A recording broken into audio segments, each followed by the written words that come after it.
নমস্কাৰ সদৌ অসম ভিত্তিত আয়োজন কৰা ভাওনাৰ সংলাপ প্ৰতিযোগিতাত মই শ্ৰীয়ন্নেহা বৰাই শ্ৰী শ্ৰীৰামচন্দ্ৰ বৈকুণ্ঠ যাত্ৰা নাটভাগীৰ শূৰ্পণখা চৰিত্ৰটিত সংলাপ নিক্ষেপণ কৰিবলৈ আগবাঢ়িছোঁ। কৃষ্ণ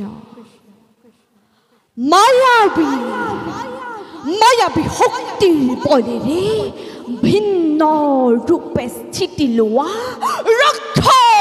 কুমাৰী নামৰ মানসী তেওঁলোকৰ সকলো সৌন্দৰ্যৰ সন্মিলিত ৰূপেৰে মই আছিলোঁ ত্ৰিভুৱন বিজয়ী দশাননৰ ভগ্নী।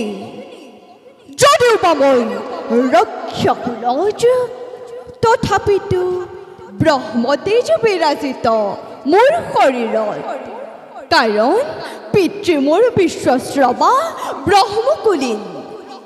হস্ত নখৰাকাৰে লুপ্ত কৰি মোৰ জন্মগত নাম কোনোৱে ক'লে মই বোলে চন্দ্ৰনখা, আৰু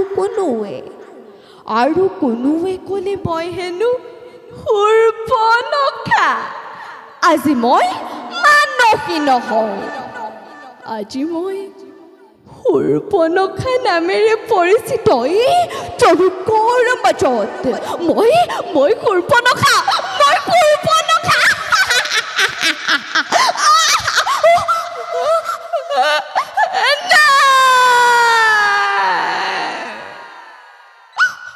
মোৰ ৰূপ যৌৱন আছিল সদ্য প্ৰস্ফুৰিত পদুমৰ দৰে, কিন্তু আজি লক্ষ্মণ, তোৰ বাবে শেষ হৈ গ'ল মোৰ জীৱন যৌৱন। প্ৰথম স্বামীৰ মৃত্যুৰ পিছত দাদাৰ অনুমতি লৈ সন্ধান কৰিছিলোঁ মই দ্বিতীয়জনৰ। তেনেতে দেখা পাই ৰামচন্দ্ৰৰ মদন মোহন ৰূপ কামাতুৰা প্ৰাণ শীতল কৰিবৰ বাবে ৰামক মই বিচাৰিছিলোঁ কাষত, আৰু দিছিলোঁ মই প্ৰেমৰ প্ৰস্তাৱ। কিন্তু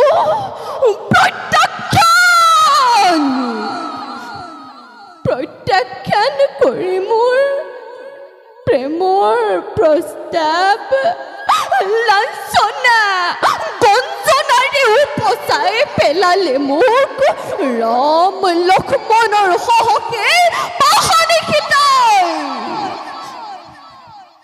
এজনী অলাক অসহায় অৱস্থাত বনৰ মাজত কৰোঁতে উৎপীড়ন, খন্তেকলৈ তোৰ হৃদয়ত কম্পন নাহিল সীতা। নাক কাণ ছেদন কৰি কাপুৰুষ লক্ষ্মণে জাগ্ৰত কৰিলে মোৰ ৰাজসখীখনিত।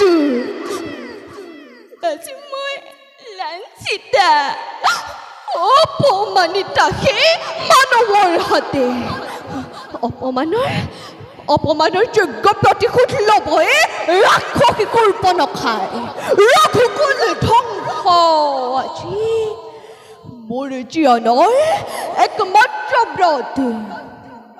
যাওঁ মই কুম্ভ নিকুম্ভৰ সহায়ত কৰ্তব্যৰ মায়া জালে ৰাক্ষসৰ তপতগ্নিত ৰঘুকুল বিনাশৰ উপায় ৰচোন। ধন্যবাদ।